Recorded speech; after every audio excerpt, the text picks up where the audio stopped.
You want to know about how to make the most money in the entire game and become a gajillionaire. Left click on bosses. That's what the gist of this is going to be. I'm specifically going to talk about DT2, maybe a little bit of Coliseum, but largely focus on DT2. I've got numbers from about 3 months of grinding the bosses, and I'm just going to break those down, talk a little bit about my luckiness, the unluckiness in some of it, would I recommend it, that kind of shit. If you're just looking to make money, go find a DT2 boss you can stomach and left click on it.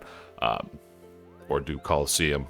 But if you're down for the numbers, you're here for a gap, strap in, grab your popcorn, here we go. About 3 months back, I told myself, with Yama and Delve coming out, I want to have all the endgame gear possible. So I set a goal for myself saying I'd like 1 billion gold before Yama comes out. And then once Yama comes out, I really do hope that I wind up making a shit ton of money with Yama and can flush out the rest of the bank. We'll see. But I set this goal for myself about 3 months ago, and I had in my mind, how do I want to do this? On Thursday nights, I stream. Come stop by. It's on YouTube. We spend about 2 or 3 hours, usually doing the Coliseum, but sometimes other shit. So I spent 2 or 3 hours, every Thursday doing Coliseum, but never touched it outside of that.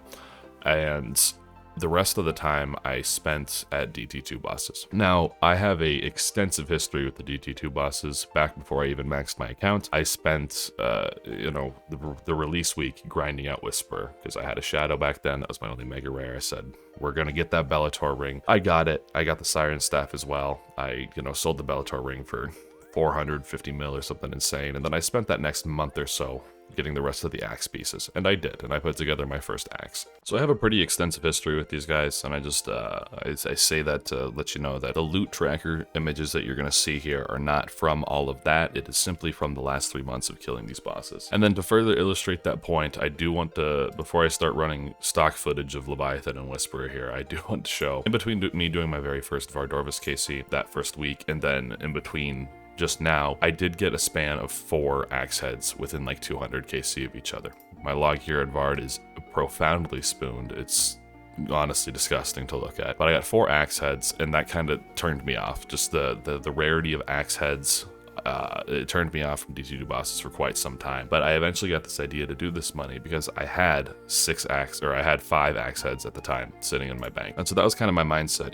I can put together an axe. I'm already 1 out of 4 pieces. That's like 450 mil. Let's go ahead and send this as a way to make money and to easily sit in bed. And what I mean by sit in bed is I play the game largely in 2 capacities. I spent a non-zero amount of time at my tower, I guess. Most of the time when I'm playing, I'm in bed on my laptop. So I have a little notepad here of all the money that I've added and totaled up from DT2 bosses over the past 3-ish months. And I'm just going to walk through it here real quick and talk a little bit about it. And then simultaneously, I'm going to flash the loot tracker from both my laptop and my tower on the screen here, and we can take a look together. So leading in, as we just talked about the boy, the first one was Vardorvis, and you saw the log was incredibly spooned.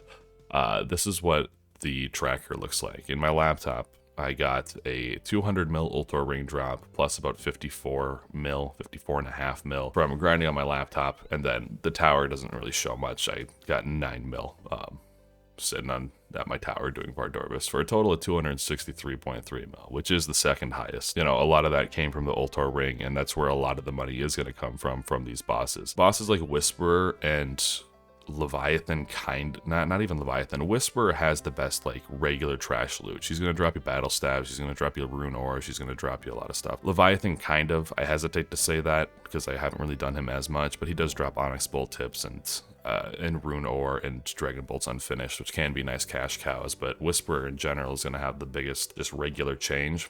And so with the other bosses, you are kind of banking on either Virtus pieces, which are anywhere from 20, I guess, I don't know, the mask is probably like 10 mil, but top and bottom are like 30 to 50-ish mil.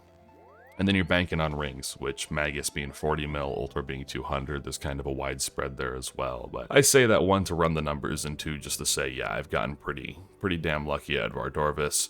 The 200 mil there was a little bit of a spoon, but don't you worry, I get paid back later. Moving on to Duke. Duke did not have very many good drops. He's not exactly a lot of money, but he sure as shit is relaxing. Just throw a Scythe or a Soul Reaper on and whack the fat slug around. It really wasn't that big of a deal. He was fun. I think, in fact, I haven't even checked the log. Let's cut the stock footage here and look together, huh? I don't know if I went dry or not. Okay, so I went a little dry. Not super dry, but a little bit dry on my second Eye of the Duke. And this is going to be a repeated pattern here, don't you worry. But pretty much straight average for the Baron, and then a little bit unlucky on the Eye of Duke, which is kind of a shame. Like I said, we're going to repeat that pattern here. But the total was about 50.7 mil on my laptop and about 68.7 mil or 69 mil nice on the tower. And total was basically 120 mil. 119.4 is what I have written down, but 120 mil. And so you can already see between the Ultor drop at Vardorbis plus a couple of Virtus pieces, I think, from both of them. So between those, you know, we're already looking at almost 500 mil. Then we move on to Whisper, and this is where a large chunk of my time was spent. I spent probably a little over a month at this boss, and so you're going to see some high numbers for the GP on both the laptop and the tower, because I did spend some time streaming this boss as well, and quite frankly it was rough. Well, let's go ahead and open up the log here for our next friend, the Whisperer. I have never gone this unlucky at a boss before. Or lucky, I guess. We have 4 pets. We had 4 pets in under 2,000 KC, actually. This last 500 were tacked on later, but dry on Bellator rings as well. Did not get as many Bellator rings as we should have. And then, of course, profoundly unlucky with the Siren Staff. And this is what I mean, you know, I got lucky at Vard, but I guess the universe paid me back here at the Whisperer, because I was not able to complete the axe, and we'll talk a little bit about that later. But that's the big gist of this. We would have another 400 to 500-ish mil on top of what our total is going to be if we were to complete the axe. And so, you know, when I say go and do DT2 bosses, keep that in mind. A good chunk of the money comes from these, because you can consider each of these pieces 100 to 125 mil, right? The Siren Staff, the Eye of Duke, the Vardorbis, whatever. They're each basically 125 mil if you complete them. And so we could tack on, I'll lowball it and say 400 mil on top of the total here, which we'll get to in just a second, had I not gone as unlucky as I did. But that's the way of the game, right? So totals for that was on my laptop, I got 169 mil, and then on the tower, kind of even, just a little under 154.6 for a total of 323.6 mil, which is quite a bit of cash. Like I said, Whisper drops, you know, the battle staves and the rune ore and a lot of cash money drops. It's also, of course, the longest, but arguably the easiest.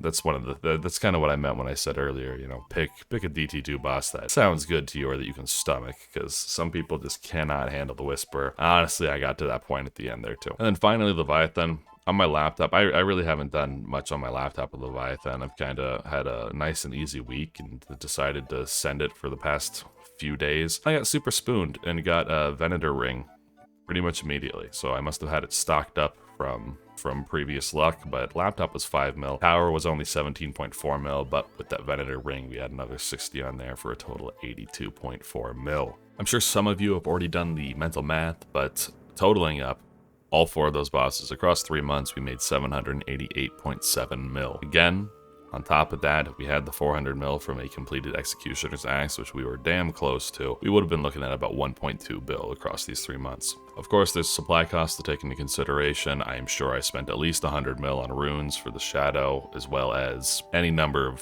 potions or food or whatnot. I'm really not going to go and do the math for it, but you can surmise that we've made a considerable amount of cash doing these bosses regardless. And I emphasize that I like these bosses because I can do them in bed on my laptop. You know, they're not super hard. They're mid-game, you need gear to do them, but they've got maybe 2 or 3 mechanics each. It's really not that big of a deal. And sure, you'll die at them right when you're starting, but you die at any boss right when you're starting. And once you really get into a groove, most of them, barring chip damage of course, are pretty much damageless. There's really not a whole lot going on with them. So what have I learned from this? I'm not sure. I'm playing a 20-year-old video game. No, but for real, what I learned is, you know, that these are good bosses for money, but the way that the drop mechanics function makes them really unfun to grind for long periods of time. You know, looking back at the logs, I mean, this is just not fun, and that's part of the game, right? There's no point in bitching and moaning about it. You see the even 2500, I cut myself off there to to just have a hard stop point. But knowing that there's untradeable drops that are across 4 different bosses, like it's one thing with Araxar, right, where like it goes through a cycle of untradeable drops, like you get the pummel and then you get the staff part and then you get the blade, then ooh, you get to put it together, right, while you're at one boss. It's an entirely other thing where it ships you off to 3 other bosses to go and do it. It doesn't feel, I mean, it feels chorish, you know, and having 6 axe heads in my bank is just insane, right? Or 5 axe heads now, I guess, but 5 axe heads in my bank is just insane. There's such a pit in my stomach thinking, you know, that's 3 billion gold that I'm not putting together. But do I want to go and do all these bosses to get it? No. I wish there was some kind of way to you know, exchange that for, you know, maybe like 20% of the value or something, but that would also decrease the value of the axe. I don't know. It's not very fun. And then on top of that, of course, you have the conflicting the drop rates with the rings, right? The rings have an invisible, you know, if you hit the unique table without any notification or anything, it'll add a ticker, so you're 1 out of 3. And then you hit the invisible unique table again, you have no idea of knowing, you're 2 out of 3. And then and only then you hit a 3rd ticker, and then it drops the ring for you. And so you're in this weird position of like, okay, I've got my axe piece, but I also haven't seen a ring in like 600 kills. Do I stick around or do I go farm the other axe piece? You know, there's this weird dichotomy where it's kind of pulling you away and also keeping you there at the same time. I want to stay for the ring, I want to go for the axe. I don't know. I think it was pretty poorly executed, and maybe I'm just being a little bitch because I'm so dry on the Siren Staff, but I don't know. I definitely felt the pull and the push and the pull and the push. And that was part of my issue with the axe heads too. You know, I got so many axe heads. It's like, okay, I should probably just go. But also the Ultra Ring's 200 mil, and I haven't seen it in a little bit. Blah, blah, blah, blah, blah. I know some of you Iron Men just cringed at that statement. Haven't seen the Ultra Ring in a little bit. 2 and 1500 KC.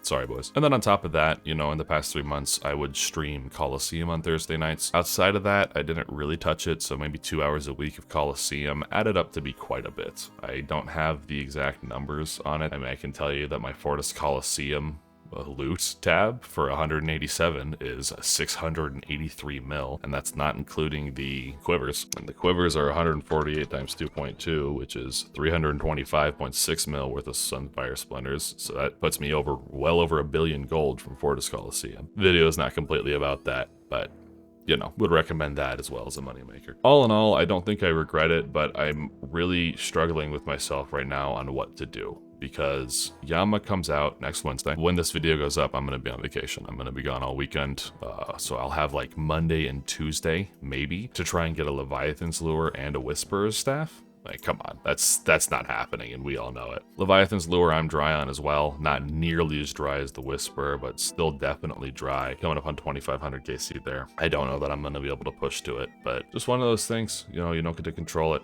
That's the luck of the draw. So yeah, I've kind of said it already. All in all, I don't regret it. I'm probably going to keep trying to grind Leviathan a little bit, but once Yama comes out, I mean, that's going to be my main focus of attention. And so I got to ask myself, do I really want to go and solo Leviathan some more? Do I want to be spending time at Yama? I imagine, I mean, if the Yama drops are good and lucrative, I'll be spending a good amount of time doing that instead. And if I make all the money from Yama, is there really any point to... Is there really any point to adding these 5 Executioner axe heads, you know? Like, do I really need this shit? I don't know. Feel free to leave your comments down below. No, I told my wife about it, and jokingly, we're very much in love. I said, you know, I'm getting real demotivated about this Whisper thing. You know, I'm statistically, I'm like 3 standard deviations below the mean. I'm in the 3rd percentile. It's insane. Like, I don't think I'm gonna do this anymore. I think I should probably just alk it and cut my losses. And she said, so you're gonna pout? That's what you're gonna do? You're gonna pout about it? And I told a buddy of mine, and he said effectively the same thing. He said, you've sunk too much time into this, man. You're in too deep.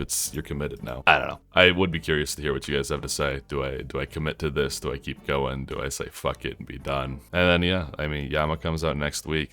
Expect basically just a Yama video on Thursday is what I'm expecting, or what I plan to do here. But oh yeah, and on that note, I am going to be streaming with this guy, Proudest Dad. We're gonna be doing Yama.